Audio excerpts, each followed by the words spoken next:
Welcome. My name's Georgine, and this is your under 15-minute stretch flow. All you'll need is 2 blocks. If you don't have the blocks, that's okay. You can find a pillow or cushion. So if you have the blocks, frame the front of your mat, coming to a child's pose, knees close together or wide, placing your hands on the blocks and forehead down. I like this variation because it allows the shoulder blades to draw closer together and you'll feel like the outer arms lifting. If this feels too intense, you feel tingling sensations, you can always remove the blocks or you can prop up your head with a cushion. So it's finding your breath here, take any sighs out the mouth, allow yourself to settle and soften.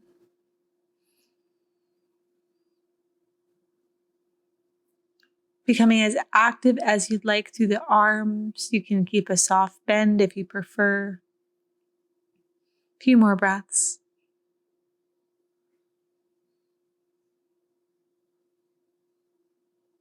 From here, lift your chest up slightly. Right arm weaves under your chest, palm faces up, and then coming onto the right side of your head. Feeling that nice outer shoulder stretch. For actually both the left and the right shoulder here. And as always, if you need to prop up your head, prop up your head.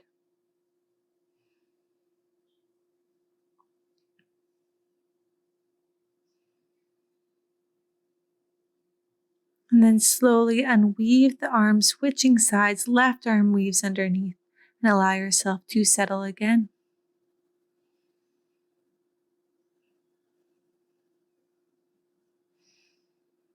Get curious where your thoughts go. Just let them pass in and out.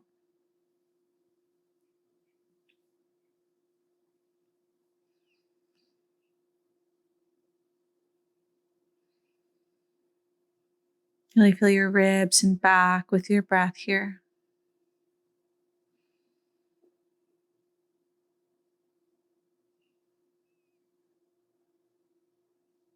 Slowly unweave your arm, come back to your child's pose.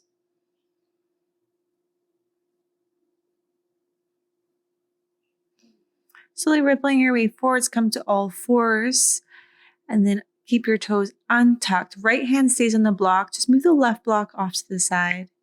So you want to find that middle place for your shoulder blades, rooting into shins, long through your neck, and then lift your left arm up. Feel the lift happen from the upper back. We'll do about 7 more here. Lifting and lowering.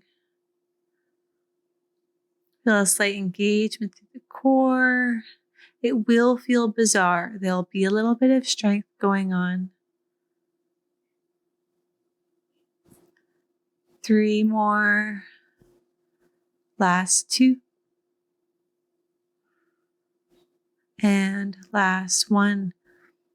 And then from here, we'll switch sides. So shift back slightly. Left hand on the block now, right hand off the block, shift forwards again. And then lift and lower your right hand 10 times in total. Feel that upper back rotate to help lift your arm up. Keep your shins evenly rooted. About halfway there, lifting and lowering, finding your breath, finding the length in your neck.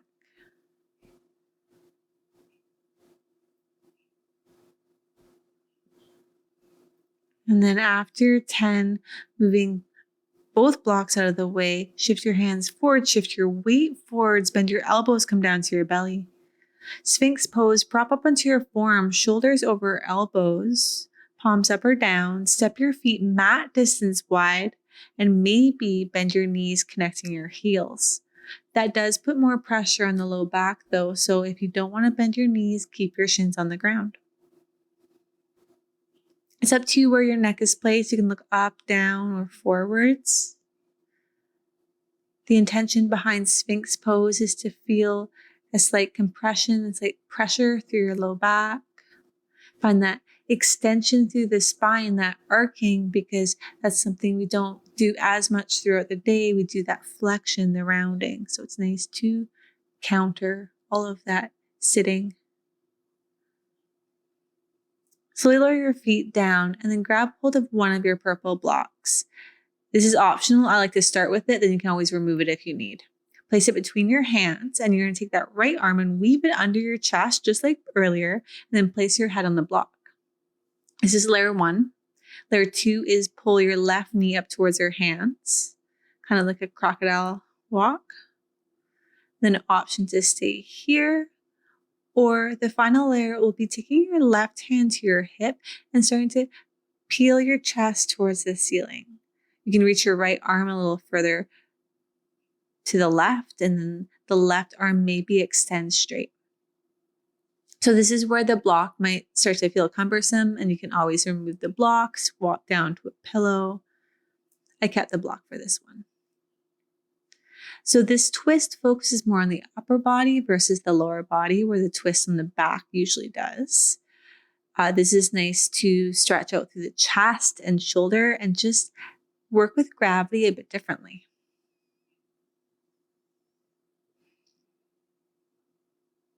A few more long breaths. And coming out the way you came in. So left hand back down to the mat, extend your left leg straight, and weave your right arm, and then come back into your Sphinx.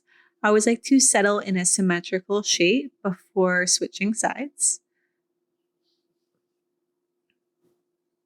And then when you feel ready, you're going to take your left arm this time, weave it under your chest, palm faces up, place your left ear, cheek on the block. Layer 1. Layer 2, pull your right knee up towards your hands, maybe stay. Layer 3, you're going to take your right hand to hip and start to twist open to the ceiling. And then maybe you start to shift your left hand further right so you get more surface area of your shoulder blade on the mat. Maybe right arm extends. Always be mindful with this as well. If you start to feel tingling through your fingertips, that means you're kind of pressing to nerve area. So adjust where your arm is in space. Don't work through the tingles. Work through a feeling of stretch and intensity though. That line is different per person. Nice big breaths.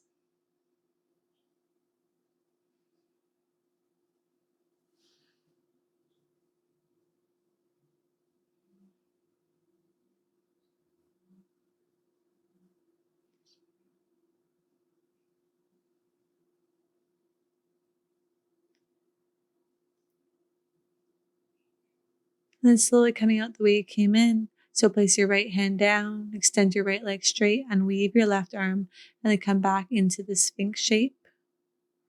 Movement, stillness, find what works for you. And then when you're ready, lower your chest, press your hips back to all fours, wrists under shoulders, knees under hips. Extend your spine, look up, round your spine, look down, cat, cow. A few more like this. Nice to just rinse out all that static shape. All right, from here, and make your way to their backs. Just have your blocks about mid-mat so they're easily grabbable. And then sweep your feet in front of you and slowly roll your way down to your back. I'll just place my blocks out of the way so you can actually see what is going on. Okay, so rolling your way down, fast or slow.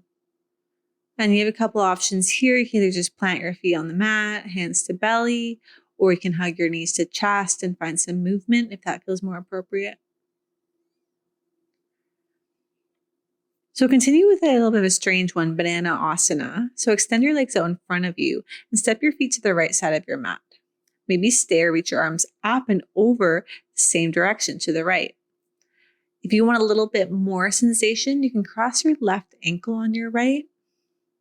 It's up to you though. So the intention behind this shape is to stretch to the entire left side of the body. Shoulder, rib, outer hip, IT band, which is your outer leg line. And we're working with gravity a bit different.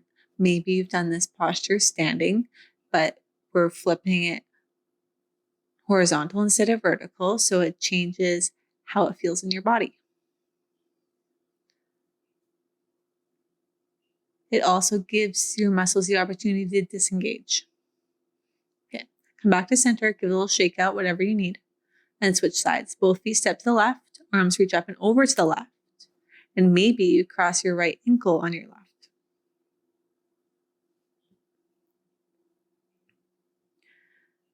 I find, especially with postures like this, one side will most likely feel different.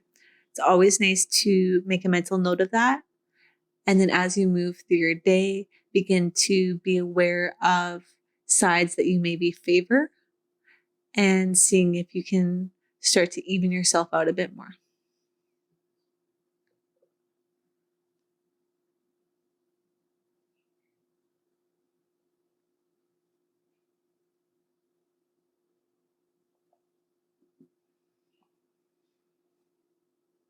Nice long breaths here. And then when you're ready, come back to center. Plant your feet about hip distance, and this is where we're going to grab the block. So start with one block, lift your bum up, and place the block under your pelvis. I like to have the longest side facing towards the feet. That way, it's easy to sit on the block. You're going to soften your hips and belly here. And you don't want the block jabbing in the back, so make sure it's placed so you feel supported. You may want to add a second block. If the first block felt enough, though, listen to that. One final offering, maybe you extend your legs out long. Some days for me, this is too much. So I prefer to keep my feet planted.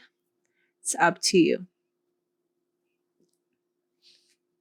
Again, we're playing with different relationships with gravity. So we're working into a similar sort of back bend idea as we did with Sphinx pose. Whereas now we've flipped the opposite way. So we're softening more to the hip flexor area, front of the hip and belly, versus finding the compression through your low back.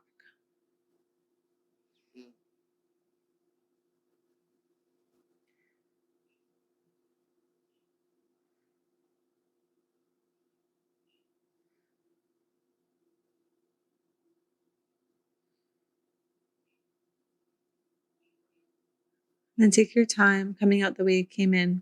Plant your feet. Pressing into your heels, lift your hips up slightly and remove only one block if you have two. And then allow yourself to settle on the one block. Because sometimes it's more intense than you think. Soften hips, soften belly, find your breath. And then when you feel it's appropriate, remove the final block, come all the way down. Few options, you can windshield wipe out your knees side to side. Some of you might prefer to hug your knees to chest. Pay attention to that. Maybe you do both.